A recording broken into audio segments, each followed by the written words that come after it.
Exam ಅಂದ್ರೆ ಯಾಕೆ ನಮಗೆ ಭಯ? First question. ಸೊ ಫಸ್ಟ್ ನಾವು ಇದು ಅರ್ಥ ಮಾಡಬೇಕು. ಇದು ನಾನು ಮೊದಲೇ ಹೇಳಿದೆ, ಬರೀ ಮಕ್ಕಳಿಗೆ ಅಲ್ಲ, ಪೇರೆಂಟ್ಸು, ಟೀಚರ್ಸು ಹೇಗೆ ಎಕ್ಸಾಮನ್ನು ಪ್ರೆಸೆಂಟ್ ಮಾಡ್ತಾರೆ, ಸೋಷಿಯಲ್ ಮೀಡಿಯಾದಲ್ಲಿ ನಾವು ಹೇಗೆ ಥರ ಮಾತಾಡ್ತೀವಿ ಎಕ್ಸಾಮ್ ಬಗ್ಗೆ, ನಾವೇ ಪ್ರೆಸೆಂಟ್ ಮಾಡ್ತಿರೋದು ಭಯನ. ಅದೇ ನಾವೆಲ್ಲ ಅಡ್ವರ್ಟೈಸ್ ಮಾಡ್ತೀವಲ್ಲ, SSLC ಅಂದ್ರೆ will decide your career, this is going to decide your college, milestone, ದೊಡ್ಡ ಮೈಲ್ ಸ್ಟೋನು. ಬಟ್ ನಮಗೆ ಗೊತ್ತಿದೆ 10th ಸ್ಟ್ಯಾಂಡರ್ಡ್ ಆಗಿ ಎಷ್ಟು ವರ್ಷ ಆಯಿತು, ಯಾರು 10th ಸ್ಟ್ಯಾಂಡರ್ಡ್ ಪರ್ಸೆಂಟೇಜ್ ಕೇಳಲ್ಲ ಇವತ್ತು. ಬಟ್ ಆ ಕಾಲದಲ್ಲಿ ಆ ಮಗುಗೆ ನಾವು ಎಷ್ಟು ಪ್ರೆಷರ್ ಹಾಕ್ತೀವಿ ಅಂದರೆ, this is the most important, ಇದಾದ್ಮೇಲೆ ಮತ್ತೆ ಅವಕಾಶ ಸಿಗಲ್ಲ ಅಂತ. There are many courses, there are many other alternatives ಅಲ್ವಾ, ಮಕ್ಕಳಿಗೆ ಇದೆ. ಬಟ್ ನಾವು ಅದು ವಿಷಯ ಹೇಳಲ್ಲ. ಇದು ಒಂದೇ ಅವಕಾಶ, ದಿಸ್ ಇಸ್ ಒನ್ ಚಾನ್ಸ್, ಇದು ಪರ್ಫೆಕ್ಟ್ ಆಗಿ ಮಾಡ್ಬೇಕಂತ ಹೇಳ್ತೀವಿ. ಅಷ್ಟು ಬಿಲ್ಟ್ ಅಪ್ ಮಾಡಿದೀವಿ ನಾವು SSLC ಬಗ್ಗೆ. We have projected and the child has observe. ನಮಗೆ ಪ್ರಾಬ್ಲಮ್ ಮಾಡ್ಬಿಟ್ರಿ. So this is the responsibility of social media, society, teachers, news paper, everything ನಾವೇ ಮಾಡಿರ್ತಕ್ಕಂಥದ್ದು. ಹೌದು. ಓಕೆ ಮೇಡಮ್, ಏನ್ ಹೇಳ್ತೀರಾ ನೀವು? ಎಕ್ಸಾಮ್ ಅಂದ್ರೆ ಯಾಕೆ ಭಯ? ಎಕ್ಸಾಮ್ ಭಯ ಅಂದ್ರೆ ಮಕ್ಕಳಿಗೆ ನಾವು ಅಲ್ಲಿಂದ ಬಿಲೀಫ್ ಸಿಸ್ಟಮ್ ನಿಂದ ಶುರು ಆಗುತ್ತೆ. ಬಿಲೀಫ್ ಸಿಸ್ಟಮ್ ಆಗ್ಬಿಟ್ಟಿದೆ. ಅದು ಯಾಕೆ ಬಂದಿದೆ? ಪೇರೆಂಟ್ಸ್ ನಿಂದ ಬಂದಿದೆ. ಪೇರೆಂಟ್ಸ್ ಗೆ ಯಾಕೆ ಆಗಿದೆ? ಆಗಿದೆ. ಇಂಡಿಯನ್ ನಲ್ಲಿ ಇದ್ರಲ್ಲಿ ಎಲ್ಲ ಇವಾಗ ಮೊದ್ಲೇ ಮತ್ತೆ ಏನಾಗಿತ್ತು, ಆರ್ಟ್ಸ್, ಸೈನ್ಸ್, ಕಾಮರ್ಸ್ ಮೂರೇ ಇತ್ತು. ಇವಾಗ ಎಷ್ಟು ನಮ್ಗೆ ಆಪ್ಷನ್ಸ್ ಇದೆ ಮಕ್ಕಳಿಗೆ. ಅದು ನಾವು ಟೆನ್ಷನ್ ತಗೊಳ್ಬಾರ್ದು. ಮೊದ್ಲು ನಂಗೆ ಹಿಂಗಿಲ್ಲ, ಬಾಕ್ಸ್ ಇಲ್ಲ. ತುಂಬಾ ಮಕ್ಕಳಿಗೆ ಯಾವ್ದು ಇಷ್ಟ ಇದೆ ಅದು ಮುಂದೆ ಎಷ್ಟು ಆಪ್ಷನ್ಸ್ ಇದೆ, ಯಾವ್ದ್ರಲ್ಲಿ ಒಂದು ಕಡಿಮೆ ಇಲ್ಲ. ಅವ್ರದ್ದು ಸ್ಟ್ರೆಂತ್ ಎಲ್ಲಿದೆ ಅಲ್ಲಿ ನೋಡ್ಬೇಕು, ಆವಾಗ ಆಗುತ್ತೆ. ಆಪ್ಟಿಟ್ಯೂಡ್ ಟೆಸ್ಟ್ ಮಾಡಬಹುದು, ಇದರಲ್ಲಿ ಎಲ್ಲಿ ಗೊತ್ತಾಗುತ್ತೆ ಅವ್ರಿಗೆ ಎಷ್ಟು. ತುಂಬಾ ಜನ ಪ್ರಪಂಚ ದೊಡ್ಡದಾಗಿದೆ, ಆಪರ್ಚುನಿಟಿ ಜಾಸ್ತಿ ಇದೆ, ಮಕ್ಕಳು ಎಲ್ಲಿ ಬೇಕಾದ್ರೂ ಹೋಗ್ಬೋದು, ಏನ್ ಬೇಕಾದ್ರೂ ಪ್ರೂವ್ ಮಾಡ್ಕೋಬಹುದು ಅಲ್ವಾ. ಇದೆಲ್ಲ ಇದ್ರೂ ಕೂಡ ನಾವು ಮತ್ತೆ ಅಲ್ಲೇ ರಿಸ್ಟ್ರಿಕ್ಟ್ ಆಗ್ತಾ ಇದೀವಿ. SSLC is important, land mark ಅಂತ ಅಲ್ವಾ ಮೇಡಮ್? ಹೌದು ಸರ್. ನನ್ನ ಪ್ರಕಾರ ಮಕ್ಕಳಲ್ಲೇ ಸೈಕಲಾಜಿಕಲ್ ಅಂಡ್ ಫಿಸಿಕಲ್ ಡಿಫ್ರೆನ್ಸಸ್ ಇರುತ್ತೆ. ಕೆಲವೊಬ್ಬರು ಮಕ್ಕಳಿಗೆ ಆತಂಕ ಇರ್ಬೋದು, ಬಟ್ ಕೆಲವೊಬ್ಬರು ನಾನು ಮಾತಾಡಿದಾಗ ತುಂಬಾ ಆತ್ಮವಿಶ್ವಾಸ, ತುಂಬಾ ಕಾನ್ಫಿಡೆಂಟ್ ಆಗಿರುತ್ತೆ. ಸೊ ಇಲ್ಲಿ ನಾನು ನೋಡ್ದಂಗೆ ತಂದೆ ತಾಯಿ ಪಾತ್ರ, ಅವ್ರ ಸಪೋರ್ಟು ಪ್ಲಸ್ ಮಕ್ಕಳು ಪ್ರಿಪ್ರೇಷನ್, ಅವ್ರು ಚೆನ್ನಾಗಿ ಪ್ರಿಪ್ರೇಷನ್ ಮಾಡಿದರೆ ಅವ್ರು ತುಂಬ ಪಾಸಿಟಿವ್ ಆಗಿರ್ತಾರೆ, ತುಂಬ ಆತ್ಮವಿಶ್ವಾಸ ಇರುತ್ತೆ. ಸೊ ಕೆಲವೊಬ್ಬರು ಮಕ್ಕಳಿಗೆ ಆಮೇಲೆ ಆ್ಯಟಿಟ್ಯೂಡ್ ಟುವರ್ಡ್ಸ್ ದಿ ಎಕ್ಸಾಮ್ ಅದು ತುಂಬ ಮುಖ್ಯ ಸರ್. ಕೆಲವೊಬ್ಬರು ಮಕ್ಕಳಿಗೆ ಇದು ಚಾಲೆಂಜ್, ನಾನು ಚೆನ್ನಾಗಿ ಮಾಡ್ತೀನಿ ಅಂತ ಪಾಸಿಟಿವ್ ಆಗಿರ್ತಾರೆ. ಕೆಲವೊಬ್ಬರು ಮಕ್ಕಳಿಗೆ ಡೇಂಜರ್ ಆಗ್ಬೋದು, ನಾನು ಫೇಲ್ ಆಗ್ಬೋದು ಅಂತ ಇರುತ್ತೆ. ಸೊ 2 ಕ್ಯಾಟಗರಿನೂ ಇದ್ದಾರೆ. ಆತ್ಮವಿಶ್ವಾಸ, ಕಾನ್ಫಿಡೆಂಟ್ ಇರೋ ಕ್ಯಾಟಗರಿ, ಕೆಲವೊಬ್ಬರಿಗೆ ಆತಂಕ ಇರುವ ಅವರು ಇನ್ನೊಂದು ಗ್ರೂಪ್ ಇದ್ದಾರೆ ಸರ್. ಸೊ 2 ವಿಧ ನಾನು ನೋಡಿದ್ದೀನಿ. ಮಕ್ಕಳಲ್ಲೂ ನಾನು ಮಾತಾಡಿ ಇಂಟ್ರಾಕ್ಟ್ ಮಾಡಿದಾಗ ಇದು ಅರ್ಥ ಮಾಡಿಕೊಂಡೆ. 50% ಅನಿಸ್ತು ನನಗೆ ನನ್ನ ಇಂಟರಾಕ್ಷನ್ಸಲ್ಲೇ. ಸೊ 2 ಇದೆ ಸರ್, ಬರೀ ಆತಂಕ ಇಲ್ಲ. ಕೆಲವೊಬ್ಬರಿಗೆ ತುಂಬ ಸಂತೋಷ ಆಗುತ್ತೆ, ಆತ್ಮವಿಶ್ವಾಸ ಇದೆ. ಆಮೇಲೆ ಇಲ್ಲಿ ನಾನು ನೋಡ್ದಂಗೆ ಟೀಚರ್ಸ್ ಪಾತ್ರ, ಪೇರೆಂಟ್ಸ್ ಪಾತ್ರ ತುಂಬ ಮುಖ್ಯ. ಅವರು ಆತ್ಮವಿಶ್ವಾಸನ ಕ್ರಿಯೇಟ್ ಮಾಡಿರ್ತಾರೆ ಮಕ್ಕಳಿಗೆ. ಹೌದು, ನೀನು ಗುಡ್ ಇದೆಯಾ, ಚೆನ್ನಾಗಿ ಮಾಡಿದ್ಯಾ. ಆಮೇಲೆ ಸುಮಾರು ಅವ್ರಿಗೆ ಟೆಸ್ಟಲ್ಲಿ ಚೆನ್ನಾಗಿ ಮಾಡಿರ್ತಾರೆ. ಇದೆಲ್ಲ ಕಾರಣಗಳಿಂದ ಅವ್ರು ತುಂಬ ಕಾನ್ಫಿಡೆಂಟ್ ಆಗಿರುತ್ತೆ. ಸೊ ಇದು 2 ವಿಧನೂ ಇದೆ ಸರ್. ನನಗೊಂದು ಸದಾ ಇದ್ರ ಬಗ್ಗೆ ನಾನು ಚರ್ಚೆ ಮಾಡ್ತಾ ಇರ್ತೀನಿ, ತುಂಬಾ ನಾನು ಇದ್ರ ಬಗ್ಗೆ ಮಾತಾಡ್ತಾ ಇರ್ತೀನಿ. ಏನು ಅಂತಂದ್ರೆ, ನಮ್ಮಲ್ಲಿ ಏನ್ ತಪ್ಪುಗಳಿದೆ ಅಂತ, ನಾವೇನ್ ತಪ್ಪು ಮಾಡ್ತಾ ಇದೀವಿ, ಯಾಕೆ ತಪ್ಪು ಮಾಡ್ತಾ ಇದೀವಿ. ಎಕ್ಸಾಮ್ ಅಂದ್ರೆ ನಮಗ್ ಫೀವರು, ಅವ್ರ ಮಕ್ಳಿಗೆ ಭಯವು. ಇದನ್ನ ಅರ್ಥ ಆಗ್ತಿಲ್ಲ. ನಮ್ಮೊಳಗೊಂದು ಏನೋ ಇರುತ್ತೆ, ನಮ್ಮ ಮಕ್ಕಳು ಸಾಧನೆ ಮಾಡ್ಬೇಕು, ಒಳ್ಳೆ ಮಾರ್ಕ್ಸ್ ತಗೋಬೇಕು ಅಂತಕ್ಕಂಥದ್ದು ಇರುತ್ತೆ. ಆದ್ರೆ ಟಾರ್ಗೆಟ್ ಹಿಂದೆ ಹೋಗ್ತಕ್ಕಂಥದ್ದು ಅಲ್ವಾ. ನೀವ್ ಹೇಳಿದ್ರಿ ಈಗಾಗಲೇ ಆತಂಕ ಅಂತದ್ದು, ಆಂಗ್ಸೈಟಿ ಅನ್ನೋದು ಯಾಕೆ ಬರುತ್ತೆ?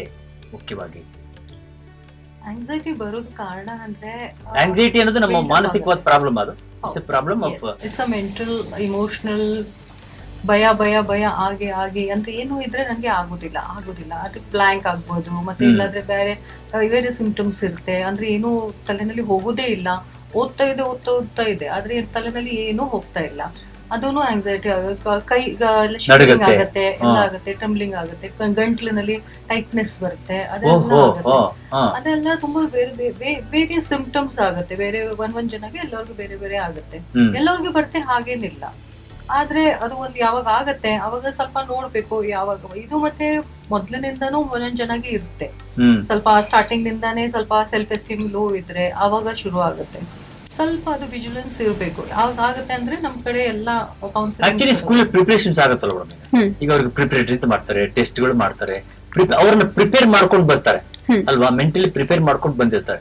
ಆದ್ರೂ ನಮ್ಗೆ ಏನಾಗುತ್ತೆ ನೋಡಿ, ಈಗ ಎಕ್ಸಾಮ್ ಬಂತು ಅಂತಂದ್ರೆ, ರಿಸಲ್ಟ್ ಬಂತು ಅಂದ್ರೆ ನಾವ್ ಎಂತ ಪರಿಸ್ಥಿತಿಗೆ ಬಂದಿದೀವಿ ಅಂದ್ರೆ ಕೆರೆಗಳನ್ನ ಕಾಯ್ಬೇಕು, ಪೊಲೀಸನ್ನ ಹಾಕ್ತಾರೆ, ಮಕ್ಕಳು ಬಂದು ಆತ್ಮಹತ್ಯೆ ಮಾಡ್ಕೊಳ್ತಾರೆ. ದಟ್ ವಾಸ್ ಸಿಚುಯೇಷನ್ ಈಗ ಕ್ರಿಯೇಟ್ ಆಗಿರ್ತಕ್ಕಂಥ. ನೋಡಿ SSLC ರಿಸಲ್ಟ್ ಬಂತು ಅಂತಂದ್ರೆ ಎಲ್ಲ ಕೆರೆಗಳು, ಬಾವಿಗಳು ಅಲ್ಲಿ ಪೊಲೀಸರನ್ನ ಡೆಪ್ಯೂಟ್ ಮಾಡ್ತಾರೆ. ಈಗ ನಾವ್ ಎಂತ ಪರಿಸ್ಥಿತಿಗೆ ಬಂದಿ, ಮಕ್ಕಳಿಗೆ ನಾವು ನೀನ್ ಗೆಲ್ಲಬೇಕು ಅಂತ ಹೇಳ್ಕೊಡ್ತಾ ಇದೀವಿ, ಸೋಲೋದನ್ನ ಹೇಳ್ಕೊಡೋದೇ ಇಲ್ಲ. ನಾವ್ ಯಾರೋ ಫೇಲ್ಯೂರ್ ಕಳ್ಸ್ಕೊಟ್ಟೇ ಇಲ್ಲ. Failure is a failure success ಅಲ್ವಾ ಬರೋದು. ನಾವ್ ಸೋತೇ ಇಲ್ವಾ? ಎಷ್ಟ್ ಜನ ಸೋತಿಲ್ಲ, ಎಕ್ಸಾಂಪಲ್ಸ್ ಕೊಡೋದೇ ಇಲ್ಲ. ಎಷ್ಟು ಜನ SSLC ಫೇಲ್ ಆಗಿಲ್ಲ, ಆಗಿದ್ದಾರೆ ತಾನೆ. ಆದ್ರೆ ಇವತ್ತು ಅಚೀವ್ಮೆಂಟ್ ಮಾಡಿಲ್ವಾ, ಗ್ರೇಟ್ ಸೈಂಟಿಸ್ಟ್ ಆಗಿಲ್ವಾ, ಸ್ಕಾಲರ್ಸ್ ಆಗಿಲ್ವಾ? ನಾವ್ ಯಾಕೆ ಅದನ್ನ ಎಕ್ಸಾಂಪಲ್ ಕೊಡಲ್ಲ? ನಾವ್ ತಪ್ಪು ಮಾಡ್ತಿಲ್ವಾ ಇದನ್ನ? ನಾವು ಹಾಫ್ ಟ್ರೂತ್ ಅಂತ ಹೇಳ್ತೀವಿ. ಎಷ್ಟು ಜನ ಸಕ್ಸಸ್ ಆಗಿದ್ದಾರೆ, SSLC ಮಾಡಿ ಸಕ್ಸಸ್ ಆಗಿದ್ದಾರೆ, ಅವಾಗ ಅವ್ರದ್ದು ಪರಿಚಯ ಕೊಡ್ತೀವಿ ಮಕ್ಕಳಿಗೆ ಕೂಡ. ಸೊ ಫೇಲಿಯರ್ ನೀವು ಹೇಳಿದಿರಿ ನೋಡಿ, ಫೇಲಿಯರ್ ಇಸ್ ವೆರಿ ಇಂಪಾರ್ಟೆಂಟ್. ನಾವು ಮಗುಗೆ failure, we have to allow failure. ಹೌದು, ಅಲೌ ಫೇಲಿಯರ್. ನೀವು ಪೇರೆಂಟ್ಸ್ ಕೂಡ ಮಕ್ಕಳ ಮುಂದೆ ಫೇಲಿಯರ್ಸ್, ಮಿಸ್ಟೇಕ್ಸ್ ಮಾಡಬೇಕು. ನಾವು ಪರ್ಫೆಕ್ಷನಿಸಮ್ ಹೇಳ್ತಾ ಇದೀವಲ್ವಾ, ಮುಂಚೆ ಪರ್ಫೆಕ್ಷನಿಸಮ್ ಇದೆ, but after a lot of practice. So ಅದ್ ಮುಂಚೆ it is only failures. Edison example ಕೂಡ ಇದೆ, ದೇರ್ ಇಸ್ 99 ಫೇಲಿಯರ್ಸ್, ಆಮೇಲೆ 100 ಸಕ್ಸಸ್ ಅಲ್ವಾ. ಸೊ ಮಗುಗೆ ಫೇಲಿಯರ್ಸ್ ಕೂಡ ತೋರಿಸ್ಬೇಕು, ಟೀಚ್ ಮಾಡಬೇಕು. You have to accept failure in your surroundings. Secondly, ನೀವು ಎನ್ಸೈಟಿ ಬಗ್ಗೆ ಹೇಳಿದ್ದೀರಾ. ವೈ ಅದು SSLC ರಿಸಲ್ಟ್ಸ್ ಬಂದ್ಮೇಲೆ ಅಷ್ಟು ಎಲ್ಲ ಭಯ ಯಾಕೆ ಅಂತ? Because of anxiety. We have to understand nature of anxiety. ಅದೊಂದು ಇಮೋಷನ್, ನಾವು ಎಲ್ಲರಿಗೆ ಆ ಇಮೋಷನ್ ಇರುತ್ತೆ, and it is an important emotion. ನಾವು ಮಧ್ಯ ಕಾಲದಲ್ಲಿ ಸ್ಟೋನೇಜ್ ಮ್ಯಾನ್, ನಾವು ಹಳೆ ಕಾಲದಲ್ಲಿ ಆ ಎನ್ಸೈಟಿ ನನಗೆ ಹೆಲ್ಪ್ ಮಾಡ್ತಾ ಇತ್ತು. ಹೇಗೆ? We were in the caves, we were in the jungles. ಅವಾಗ ಆವು ಇರುತ್ತೆ, ಟೈಗರ್, ಪಿಳಿ ಎಲ್ಲ ಇತ್ತು. ಸೊ ನಾನು ಯಾವಾಗ್ಲೂ ಗಮನ ಕೊಡ್ಬೇಕು. ಸ್ವಲ್ಪ ಏನು ಸೌಂಡ್ ಬಂದ್ರೆ, ಎನ್ಸೈಟಿ ಬಂದ್ಮೇಲೆ ರಕ್ತ ಸಂಚಾರ ಎಲ್ಲ ಕೈ ಮತ್ತೆ ಕಾಲ್ಗೆ ಹೋಗುತ್ತೆ, ತಲೆಗೆ ಹೋಗಲ್ಲ ಅಷ್ಟು. ಅವಾಗ ಅದಕ್ಕೆ nervousness, hand shivering, heart beat ಜಾಸ್ತಿ ಫಾಸ್ಟ್ ಆಗೋದು. ಅವಾಗ ನೀವು ಓಡಿ ಹೋಗ್ಬೋದು. You can run faster, you can fight faster. ಅದಕ್ಕೆ ಆ ಎನ್ಸೈಟಿ ಇಮೋಷನ್ಸ್ ನಿಮ್ಮ ಬಾಡಿಯಲ್ಲಿ ಒಂದು ಚೇಂಜಸ್ ಮಾಡುತ್ತೆ, physical changes, which is helpful. Okay, ಈ ಕಾಲದಲ್ಲಿ ಎಕ್ಸಾಮ್ ಸ್ಟ್ರೆಸ್ ಬಂದಮೇಲೆ, ಮೀಟಿಂಗ್ ಸ್ಟ್ರೆಸ್ ಬಂದಮೇಲೆ, ನಾನು I don't have to run, ನಾನು ತಲೆಯಲ್ಲಿ ಥಿಂಕ್ ಮಾಡಬೇಕು. Time has changed, problem has changed, body software update has not happened. Okay, ಇನ್ನೊಂದು ವೆರಿ ಇಂಟ್ರೆಸ್ಟಿಂಗ್ ವಿಷಯ ಹೇಳ್ತೀನಿ. This is our prefrontal cortex, newest part of the brain ನಾವು ಹೇಳ್ತೀವಿ evolution ಆದ್ಮೇಲೆ. ಅದು ಹೈಯರ್ ಥಿಂಕಿಂಗ್, ಹೈಯರ್ ಫಂಕ್ಷನ್ಗೆ ಇಂಪಾರ್ಟೆಂಟ್ ಇದೆ. So when I have to observe, memory, analyse, critical thinking ಎಲ್ಲ ಮಾಡಬೇಕು, ಪ್ರಾಬ್ಲಮ್ ಸಾಲ್ವಿಂಗ್ ಮಾಡಬೇಕು, ಈ ಪ್ರೀಫ್ರಾಂಟಲ್ ಕಾರ್ಟೆಕ್ಸ್ ಸಹಾಯ ಕೊಡುತ್ತೆ. ಬಟ್ ಎನ್ಸೈಟಿ ಬಂದ್ಮೇಲೆ ನನ್ನ ರಕ್ತ ಸಂಚಾರ ಎಲ್ಲ ತಲೆಗಲ್ಲ, ಕೆಳಗೆ ಹೋಗುತ್ತೆ. ಅವಾಗ ನೀವೇನ್ ಮಾಡ್ತೀರಾ? ಫಿಸಿಕಲ್ ಆಕ್ಷನ್ಸ್ ಬೇಗ ನಾನು ನೋಡಿ ಹೋಗ್ಬೇಕು, ನಾನು ಏನಾದರೂ ಮಾಡಬೇಕು, ಥಿಂಕಿಂಗ್ ಎಲ್ಲ, ಪ್ರಾಬ್ಲಮ್ ಸಾಲ್ವಿಂಗ್ ಬರಲ್ಲ ಈ ಮಕ್ಕಳಿಗೆ. ಸರಿ ಬಿಡಿ, ನಾನು ಅಪ್ಪ ಅಮ್ಮನಿಗೆ ಕೇಳ್ತೀನಿ, ನಾನು ಎಕ್ಸ್ಟ್ರಾ ಕ್ಲಾಸಸ್ ತಗೊಳ್ತೀನಿ, ಇದೆಲ್ಲ ಪ್ರಾಬ್ಲಮ್ ಸಾಲ್ವಿಂಗ್. ಇದು ಆಗಲ್ಲ. ಎನ್ಸೈಟಿ ಬಂದ್ಮೇಲೆ ಈ ಪ್ರಾಬ್ಲಮ್ ಸಾಲ್ವಿಂಗ್ ಆಗಲ್ಲ. ಅವಾಗ ರಿಲ್ಯಾಕ್ಸೇಷನ್ ಕೊಡಬೇಕು. And after the anxiety has come down, the child will be normal. ಆ ಎನ್ಸೈಟಿ ಹೇಳ್ದೆ ಒಂದು ಸಿಂಪಲ್ ಬ್ರೀದಿಂಗ್ ಎಕ್ಸಸೈಸ್, ಪ್ರಾಣಾಯಾಮ ಎಲ್ಲ ಯಾರು ಮಾಡ್ತಾರೆ ಅವರು ಅದು ಮಾಡ್ಬೋದು. ಬಟ್ ನಾನೊಂದು ಸಿಂಪಲ್ ಟ್ರಯಾಂಗಲ್ ಬ್ರೀದಿಂಗ್ ಎಕ್ಸಸೈಸ್ ಹೇಳ್ತೀನಿ. 5 seconds breathe in, 5 seconds hold, 5 seconds blow with your mouth. Okay, ನೀವು ನನ್ನ ಜೊತೆಗೆ ಮಾಡಿ. ನಾವು ಒಟ್ಟಿಗೆ ಮಾಡೋಣ. ಅದನ್ನ ನಾವು ಆಕ್ಚುಲಿ ನಾವೇನ್ ಮಾಡಿ ಥಿಯೇಟರ್ ನಾವೇನ್ ಹೇಳ್ತಿದ್ವಿ, ಪೂರಕ, ಕುಂಭಕ, ರೇಚಕ ಅಂತ ಮಾಡಿ. ಹೌದು. ಸೊ ಪೂರಕ ಅಂದ್ರೆ you have to take inhale, hold it and then pump out. Yes, correct, perfect. ಅದು 3 ಸರಿ ಮಾಡಿದ್ರೆ ನಿಮ್ ಬಾಡಿಯಲ್ಲಿ ನಿಮ್ಗೆ ಚೇಂಜ್ ಅನ್ಸುತ್ತೆ. ನಾವು ಫಿಸಿಕಲ್ ಸಾಫ್ಟ್ವೇರ್ ಅಪ್ಡೇಟ್ ಆಗಿಲ್ಲ ಅಂದ್ರೆ, so we are trying to connect with the body. ಇದು ಬಹಳ ವಿಶೇಷವಾಗಿರ್ತಕ್ಕಂಥದ್ದು. ಯಾರಿಗೆ ಆತಂಕ ಇದೆ, ಯಾರಿಗೆ ತುಂಬಾ ವಿಶೇಷವಾಗಿರ್ತಕ್ಕಂಥ ಮೈ ಬಿಸಿಯಾಗಿ ಕೈಕಾಲು ನಡುಗ್ತಾ ಇದೆ, ನಿಮ್ಗೇನು ಗೊತ್ತಾಗ್ತಿಲ್ಲ ಅನ್ನೋದಕ್ಕೆ ಇದು ಬಹಳ ವಿಶೇಷವಾಗಿರ್ತಕ್ಕಂಥ ಉಸಿರಾಟದ ಪ್ರಕ್ರಿಯೆ. ತುಂಬಾ ಸರಳ ಇದು. ಕಣ್ಣು ಮುಚ್ಚಿಕೊಂಡು ದೀರ್ಘವಾಗಿ ಉಸಿರನ್ನು ತೆಗೆದುಕೊಳ್ಳೋದು. ಇದು ನಾವು ರಂಗಭೂಮಿಯಲ್ಲೂ ಕೂಡ ಇದನ್ನ ಬಹಳ ವಿಶೇಷವಾಗಿ ಇನ್ಸ್ಟೆಂಟ್ ರಿಲ್ಯಾಕ್ಸ್ ಅಂತ ನಾವು ಟೆಕ್ನಿಕ್ ಅಂತ ಮಾಡಿಸ್ತೀವಿ. ಹೇಗೆ ಅಂತಂದ್ರೆ ಟೇಕ್ ಬ್ರೀತ್, ಎಷ್ಟು ತಗೊಳಕ್ಕಾದ್ಯೋ ತಗೋಬೇಕು. ನಾವೇನ್ ಮಾಡ್ತೀವಿ, ಉಸಿರನ್ನ ಇಲ್ಲಿ ಹಿಡಿತೀವಿ, ಅದು ತಪ್ಪು. ಅದನ್ನ ನಾವು ಹೊಟ್ಟೆಗೆ ತಗೊಳ್ಳೋ ಪ್ರಯತ್ನ ಮಾಡ್ಬೇಕು. ಇದು ರಾಂಗ್ ಬ್ರೀದಿಂಗ್ ನಾವು ಮಾಡೋದು, ಇಲ್ಲಿಗೆ ನಿಲ್ಲಿಸ್ತೀವಿ ಅಲ್ಲ. ಇದು ಕುಂಭಕ ಅಂತ, ಇದು ಪೂರಕ ಅಂತ ಹೇಳ್ತೀವಿ.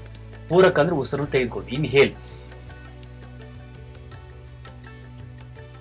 ಕುಂಭಕ ಅಂದ್ರೆ ಅದನ್ನ, ಕುಂಭ ಅಂದ್ರೆ ಮಡಕೆ, ಅದನ್ನ ಹಿಡಿಯಿರಿ 5 seconds ರೇಚಕ. ಕರೆಕ್ಟ್. ಒಂದು additional blow with your mouth ಮಾಡಿ ಸರ್, ನೀವು ಸರಿ ಮಾಡ್ಬೋದಾ? ಸರಿ. Okay, yes. ಇನ್, ಹೋಲ್ಡ್,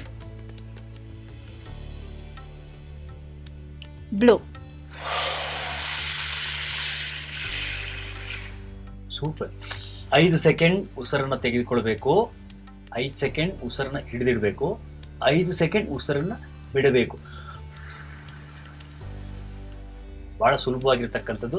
ವಿದ್ಯಾರ್ಥಿಗಳೇ, ದಯವಿಟ್ಟು ಇದನ್ನ ಮಾಡುವುದನ್ನ ಕಲ್ತ್ಕೊಳ್ಳಿ. ನಿಮ್ಮ ಎಲ್ಲ ಒತ್ತಡಗಳು ನಿವಾರಣೆ ಆಗುತ್ತೆ. Multiple cycles, correct. ಒಂದು 3, 4, 5 ಸಲ ಮಾಡ್ತಾ ಇರಿ, ರಿಲ್ಯಾಕ್ಸ್ ಆಗ್ತೀನಿ. ಆದ್ಮೇಲೆ ಪರೀಕ್ಷೆ ಬರೆಯಕ್ಕೆ, ಓದಕ್ಕೆ ಶುರು ಮಾಡ್ಬೋದು.